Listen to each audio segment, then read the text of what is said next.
Hey guys, how are you today? Quick rant before we dive into today's chaos. As some of you might have noticed, YouTube's algorithm has decided I'm not special anymore. Shocking, I know. So now if you don't like, comment, or do a little backflip in the algorithm's honor, this video might just vanish into the void, never to be seen again. Seriously though, even a hi or "this is wild" in the comments helps way more than you think. It tells YouTube, hey, people actually like this channel. Maybe don't hide it from everyone. That can really help push my videos out to a wider audience, not just to my subscribers. So if you enjoy these stories and want to support the channel, that's the best way to do it. Now grab a drink, get comfy, and enjoy the drama. You won't want to miss this one. My husband, 41 years old, and I, 33 years old, are in an open marriage.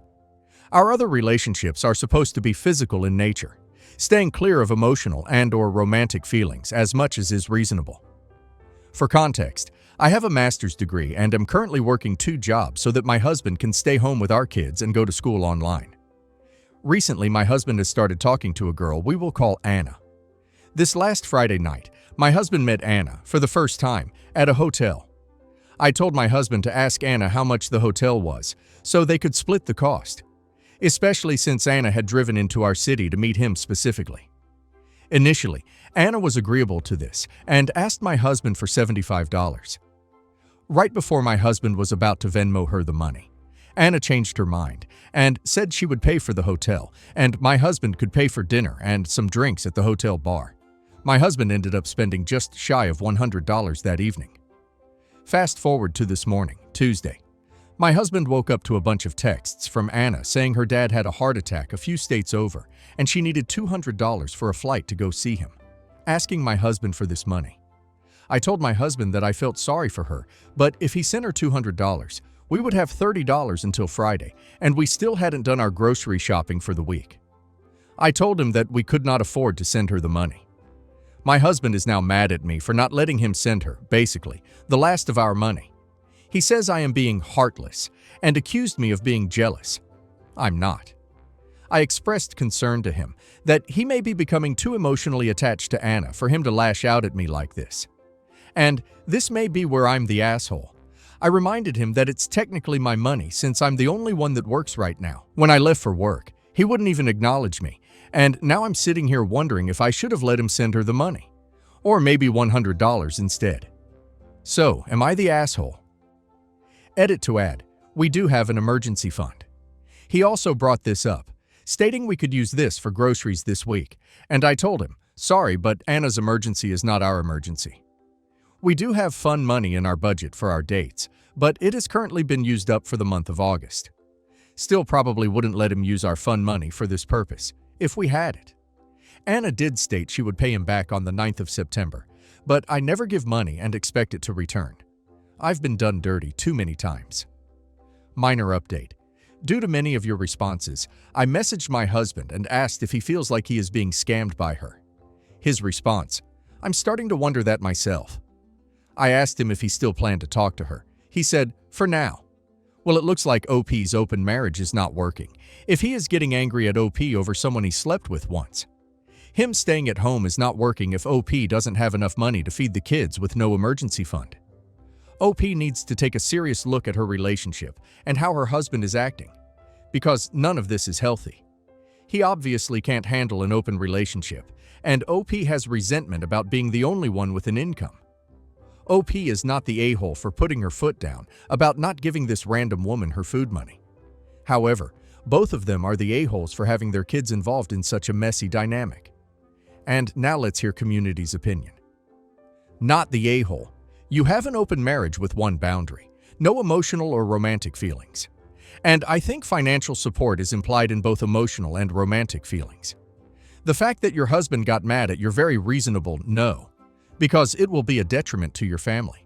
It shows he has already crossed the boundary you set in your marriage. And if he wasn't sure this payment crossed the line, it would have been a discussion, not a demand. Your comment about him not earning an income was an oh-hole comment, but in the context, I'm not going to fault you for saying that in the heat of the moment. The bigger issue is that he's not respecting the boundary you both agreed to. Putting food on your plates is more important than your husband white knighting for Anna. And I doubt Anna is completely without financial means to go see her dad. It's brazen to ask for money so early on. It's a red flag on Anna's part, open marriage or not. Not the a-hole. Even if what Anna says is true, your husband is wanting to sacrifice needs for your family. You've covered half of the hotel already, and that should be enough. Time to set boundaries with giving dollars, and if your husband wants to pout, then he can find some ways he can bring in extra money. I'm not dismissing him being a stay-at-home dad, but he needs to put his family needs first. So, he'd rather his children go hungry than suffer dry D. And you're still with him? Did you see the texts? 'Cause sounds more like she's a S worker and he's paying his bills. Either way, he's putting her above his responsibilities. That's not part of the agreement. And if he's going to be a liability, then he can go be that elsewhere. I, 30 male, have a sister, Lori, 26 female, through my dad, 52 male. When Lori was 3, my mom packed up her stuff, took Lori and left my dad a note saying that she wanted a divorce. Lori's mom always hated how much my mom and dad still got along and refused to cut down visitation after having my sister. Lori's mom also reconnected with an ex-boyfriend and tried to deny my dad access to Lori. Soon after the divorce, Lori's mom got pregnant with twins and her affair partner bolted. Lori's mom tried to claim my dad as the father, which my dad said was physically impossible, but still insisted on a DNA. Lori is his, but the boys are not. Fast forward to when Lori is 16, and our dad owns a house, and during her week with dad, she asked if her mom and brothers can temporarily move in, as her mom lost her job and can't stay in their apartment much longer. Dad refused, and told Lori that if her mom is having that much trouble, then she needs to make other arrangements. Lori said that her mom's family was in another state, and that if our dad didn't let her mom and brothers move in, they'd have to go to another state, and that she would go with them. Our dad said that Lori was old enough to decide which parent she lived with, and that if she would rather live with her mom full-time, he would support it. Lori was upset and said that if he loved her, he would help the people she loves. Dad said that he did love her, but would not allow my ex and other kids to live off of him. About a month later, Lori used her key to let her mom and siblings in while Dad was out of town, and when he called, the authorities arrived. Lori's mom claimed squatters' rights. Turns out, Lori's mom had changed her address for a phone bill and bank statements to Dad's address for the past 2 months, and Lori would come over and collect them before he had a chance to see them. Dad was pissed, started legal eviction, but during the proceedings, one of the twins accidentally set the house on fire.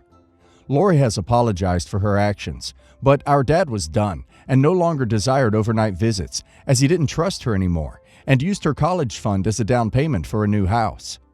It's been 10 years, and while Lori and my dad still talk, he still has his guard up with her. Last year, there was a health scare, and it was revealed that Dad is leaving his new house to me, while Lori gets a few items.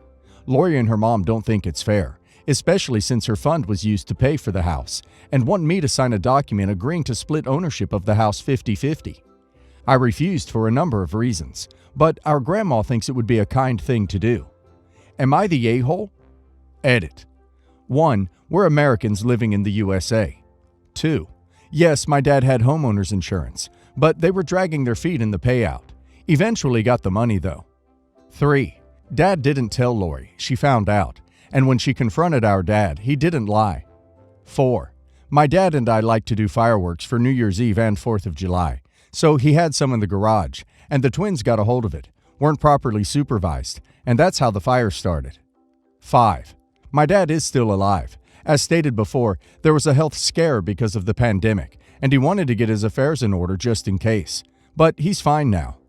Edit 2. Just to be clear on a few things about my grandma. 1. She loves both Lori and me, and means well. 2. While my grandma thinks that signing the 50-50 split agreement would be the right thing to do, she isn't hounding me about it. She's only mentioned it twice and won't state her opinion unless asked, as she still respects the fact that everyone is an adult. 3.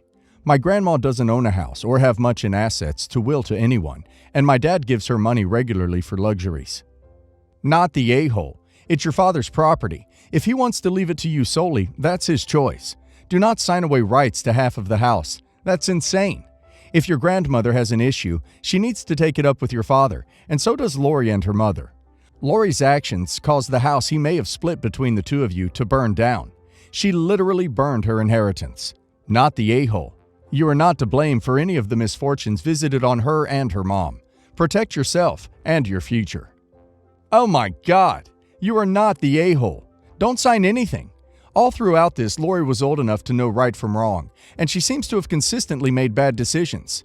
Not only is it your father's right to decide his inheritance, but can you imagine being yoked to your sister financially?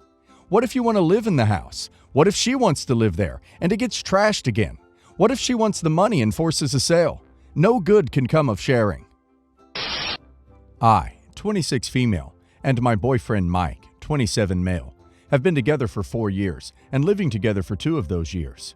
Backstory: Mike, his sister Kate, 26 female, and mom, 51 female, unfortunately lost their dad to a car crash 6 years ago. It was very hard for them. Mike and his mom channeled their grief with working out, and his sister channeled her grief with eating. Before you think I'm being rude, his sister is way over 400 pounds. She has health issues and trouble walking long periods. When we try to help her, she tells us we are exaggerating and trying to project our own insecurities onto her. I've always been on the thinner side, wearing XS or S clothing. I work out, eat healthy, but of course have plenty of cheat days. I would also like to mention Mike's mom will sometimes borrow my sweatshirts. And one day, when I came home from work, a month ago, Kate was in our room with a pile of ripped clothes next to her. She said since I'm letting her mom borrow clothes, I had to do the same for her. She only borrows my sweatshirts.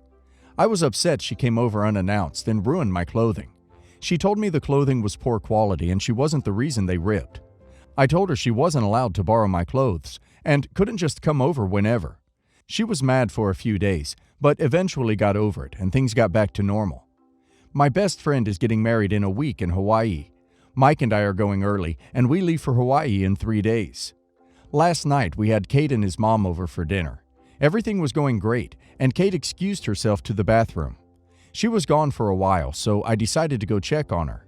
I found her in our room holding my bridesmaid dress that was ripped in half. When she saw me, she said I really needed to stop buying such poor quality clothing. I was so mad. The wedding is in a week, and my dress was ruined. I looked at her and started yelling. I told her we weren't the same size and to stop thinking we are, and that she needs to realize she's not healthy and needs help. She started crying, pushed past me, and drove home. Mike and his mom heard everything and told me I had every right to be upset and that what she did was not okay. The next morning, I got a ton of calls and texts from Mike and Kate's grandparents and their aunts, Dad's parents and sisters, telling me I'm a complete a-hole for yelling at Kate and making her cry. They told me I'm an insecure brat, and it's a good thing their dad wasn't with us anymore because he would be ashamed Mike was with me. I was hurt. I always wished I could meet him and never expected to hear that from his family. I'm now starting to think I am the a-hole for yelling at Kate. So, Reddit, am I the a-hole? Not the a-hole. Kate could be 100 pounds, and it is never right to just grab people's clothes. And a bridesmaid's dress? No, she's doing it deliberately. No one that heavy, and I am heavy, would think they were a small. She owes you for every article of clothing she ruined. She needs therapy, and she needs to pay for the fixing of that dress, now. Is she cutting or tearing them on purpose? Because I've tried to fit into too small clothing, not that too small, but they don't just rip in half. Not the a-hole. It clearly was an occasion dress, and she probably did it on purpose out of jealousy. Not the a-hole. She is acting unreasonable, borrowing your clothes when you specifically told her not to, and going into your room and closet without permission. Is your boyfriend defending you from your flying monkeys? Because if not, you may need to reassess your relationship. Edit. 1. Mike and his mom are super supportive of me and my reaction. They both have reached out to explain what happened, but are being shunned and told off by not agreeing with Kate. Mike now has most of them blocked and refuses to see or talk to them until they apologize. 2. I've seen a lot of comments about Kate likely just ripping my clothes. I'll be honest, I didn't see her actually trying my clothes and dress on. She told me she tried them on.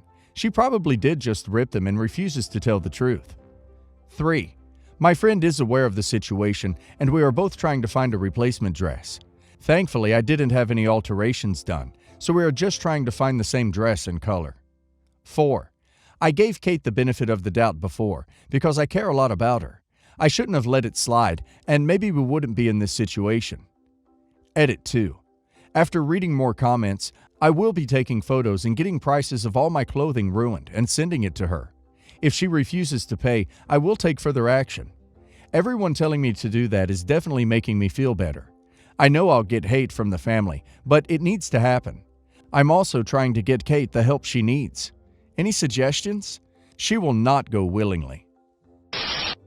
My 16 female, dad, 36 male, married his wife, Becca, 42 female, 2 years ago. She has 3 kids, 14 female twins and 12 male. And I've known them for 5 years now, and I don't really get along with them apart from my stepbrother. For some clarification, my mom is not in the picture anymore and neither is their dad. My dad just received my grandparents' house. Granny passed away, and we're planning to move there. It has the same amount of rooms, 4, but it has a bigger yard, a basement, and my dad says we can get a pool in a few years. I used to spend weekends at my grandparents', and so I already have a room there, my dad's old room. My grandparents made some renovations so I could have my own bathroom and a bigger closet there. So when my dad said we were moving, he said I had to get rid of half of my furniture because I already have stuff there. I'll admit, my room there is nicer than the one I have here because I was my grandparents' only child, and they kept it modern. It was obvious that I was going to keep my room there. Becca didn't say anything at the time because she didn't know the room had a full bath and a walk-in closet yet. They visited the house last week to start moving some stuff in while my siblings and I were at school, and at night during dinner, Becca said that I would have to choose some other room because the girls should get the one I use. Both my dad and I were confused, and she said it was better and the most practical thing, since the twins were 2 and they needed a bigger closet and would be better for them to have their own bathroom. I said sorry, but no, because my grandparents did all those modifications for me, and that has been my room for as long as I could remember. The girls and her wanted to push the subject, but my dad didn't let them and told my stepmom that they're going to talk later. I guess my dad shut the thought down because the twins have been sulking and my stepmom asked me to give it a thought, because it wasn't fair for my sisters. The twins straight out called me an a-hole, and my friend said I should give up the room because it's true that they need the space more. So, am I the a-hole? Edited to add, I'm not moving out in 2 more years. This is not the US, and people do not tend to move after high school. Most of us attend college locally, and it's normal for people to live with their parents until their mid to late 20s. Not the a-hole, but ask your dad if you can get a lock for your door so your dad's new wife doesn't try to force the issue. Not the a-hole. It really doesn't matter what the twins want. That room has been yours for years. When your stepmother's parents passes and leaves them a house, they can keep the room they have at that house. As for them being salty about not getting it, tough noogies. I hate to be the one to say this, but I'd talk to your dad if I were you, and make sure he has a will that leaves the house to you. This has Cinderella vibes all over it. Hopefully your dad is around for a long, long time, but things happen, and not the a-hole. I started dating a girl about 7 years ago. When we met, she was getting up on her feet and trying to find her way in life. I let my imagination take over and started envisioning her potential and what kind of life we would have together. I had never had that feeling of disarmed, punch-drunk love that I had for her, and that probably clouded my judgment. Throughout our time together, she would reach out and ask for money for things, repairing a car, paying a bill, etc. We were getting closer the longer we dated, and I would always help her, assuming that I was making an investment in both our lives by helping her through a period of instability. In all, I probably gave her about $15,000. After about 4 years of this, I finally popped the question. She accepted, and we were married after a brief engagement. About 6 months into our marriage, she told me she had been having car trouble and needed about $2,000 for the repair.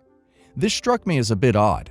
By that time, I was more than familiar with her vehicle and knew her explanation for what the issue was didn't make sense. One evening after she went to sleep, I went and had a look at the part of the car she had said was faulty. No issue. This set off alarms. I grabbed her phone and, on a hunch, typed in the amount she had asked for, and it returned a text message with a guy she had previously dated.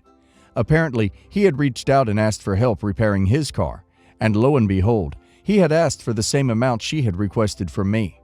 My stomach turned as the thought entered my mind that maybe I had subsidized other of this guy's expenses across the time I had dated my wife. As I read through the messages further, I realized that this guy was the Lester Diamond to my Sam Rothstein, and I had been played like a fool. Look up that reference if you're not familiar. I had spent my entire relationship as a proxy sugar daddy. I thought on this for a few weeks and tried to figure out what to do next. These sacrifices were not insignificant to me. I had been working as a surgical resident for much of our courtship, making very little money and working long hours to form a strong, solid foundation for our future. This was devastating, and I realized that I couldn't reconcile the situation. Once I had cooled down, I waited for an evening my wife went to bed early, and I got into her phone. I caught up on the most recent messages she and her paramour had sent one another. Then I initiated a conversation with him. I posed as her and told him she had been drinking. She is a recovering alcoholic, and that she needed to get some things off her chest. I didn't go overboard, but I did send messages to the effect that she was not over him, and that her affections had grown since marrying me. I all but teed him up to move in for a relationship with her. I then abruptly ended the chat and asked that we not talk about this conversation again in order to avoid furthering her relapse, but that we both keep in mind what she had spoken about and see if we could make a life together work. I then deleted the texts from her phone and hoped the two would proceed forward together. They did. I kept an eye on the texts for the next few months and progressively saw things heat up between them until it looked like she was committed to leaving me. We didn't have many assets together at the time, as I was still finishing a surgical residency, so I knew the divorce would be quick and painless, and that we would go our separate ways, and she would start a new life with the guy whose underachievements I had been funding. So I filed for divorce and had her served papers. I was generous with the $10,000 in assets between us in order to make the split as quick as possible, and went on our ways to begin life anew. And you'd think that is the end of the story, right? Oh no, my friend. You see, Mama didn't raise a cook. In our state, not only are assets separated upon marital severance, but so are debts. And medical school is ducking expensive. Really expensive. $250,000 expensive. So the B ended up with a parting gift of about $125,000 of my student loans. And guess who she shotgun married 2 months after our divorce? Fortunately for her, she'll only have to pay half of that amount, because if history does indeed repeat itself, he'll be paying the other half once their marriage ends as well. It was all I could do not to send them a piggy bank as a wedding gift. Best $15,000 I ever spent. I have a nephew who had that reversed. He got involved with a girl who pushed for marriage. It might even be his first real relationship, but he said yes. Directly after they got married, it turns out she had a huge debt, for which they were now responsible. Divorce was within a year. He left with half her debt. It took him ages to pay this off, and really dented his confidence. Poor kid. Damn, you should have run up a bigger bill. Like, don't you need a yacht? Or two?